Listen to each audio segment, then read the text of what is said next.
Porções extraídas do jornal Árvore da Vida. O que Deus uniu. O casamento segundo a vontade de Deus. Uma casa de Deus ou um monte de ruínas? Como você descreveria a situação de sua casa, família e vida conjugal?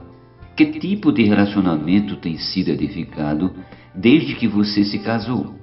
Na experiência de Abraão, patriarca escolhido e chamado por Deus para que sua bênção chegasse a todas as famílias, encontramos algo muito interessante a respeito desse assunto.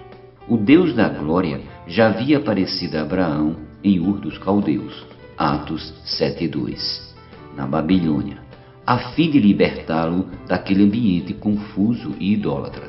Então o Senhor lhe apareceu novamente em Harã, que ficava na Assíria, um lugar extremamente pecaminoso, e disse-lhe que saísse de lá e fosse para o lugar que ele lhe mostraria. Não fosse o fato de o Deus da glória ter lhe aparecido, seria muito difícil a Abraão tomar a decisão de deixar o lugar onde estava e prosseguir para o lugar prometido por Deus. Ele deve ter se sentido muito honrado com a visitação do Deus da glória. Além disso, em sua segunda aparição a Abraão, o Senhor lhe chamou e lhe fez uma promessa: de ti farei uma grande nação, e te abençoarei e te engrandecerei o nome. Sê tu uma bênção. Abençoarei os que te abençoarem e amaldiçoarei os que te amaldiçoarem. Em ti serão benditas todas as famílias da terra. Gênesis capítulo 12, versículos do 2 ao 3. Essa promessa certamente encorajou Abraão a deixar seu passado, que nada mais era que um monte de ruínas, confusão, idolatria e pecado, e a prosseguir em seu caminho em direção ao que Deus lhe havia prometido: ir para a terra que ele lhe mostraria e lá ser uma grande nação, um reino pelo qual todas as famílias da terra seriam abençoadas. Ao chegar a Canaã, Gênesis 2:8, diz: passando ali para o monte ao oriente de Betel, armou a sua tenda, ficando Betel ao ocidente e Ai ao oriente. Ali edificou um altar ao Senhor e invocou o nome do Senhor. Depois seguiu Abraão dali. Betel significa casa de Deus e Ai significa um monte de ruínas.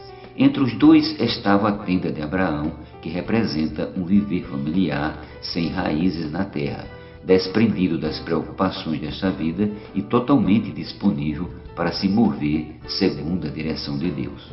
Naquele lugar, ele edificou um altar para adorar, indicando que tudo o que ele era e tinha, incluindo sua esposa e bens, era para servir a Deus. Ali, ele invocou o nome do Senhor. Da experiência de Abraão, podemos refletir sobre o que queremos para nossa família, pois chegará o dia em que nós também precisamos deixar Ai para trás, isto é, deixar para trás as confusões, os ídolos e os pecados, tudo o que produziu um monte de ruínas em nossa vida, e começar uma vida nova, voltada para Betel, a casa de Deus. Na casa de Deus temos sua presença e com ela plenitude de alegria. Salmos capítulo 16, 11 e o capítulo 36, 8. Temos também a proteção e o cuidado de Deus. Mateus capítulo 6, versículo do 30 ao 32. A paz de Deus, Filipenses 4, 7. O amor de Deus, 2 Coríntios 13, 13. Quando nossa casa está voltada para a casa de Deus, é bênção na certa. Que o Deus da glória apareça para cada um de nós e para nosso cônjuge, a fim de nos dar forças para vencermos tudo que nos impede de servi-lo. Que nosso casamento não apenas seja abençoado, como também tenha um desfrute da promessa de Deus para nossos filhos. Deus nos chamou para sermos uma bênção para outras famílias. Ao ouvir esse artigo, que você e seu cônjuge possam dobrar seus joelhos e consagrar seu casamento para servir a Deus. Ao fazer isso, invoque o nome do Senhor de todo o coração. Ó Senhor Jesus! Ó Senhor Jesus! Amém.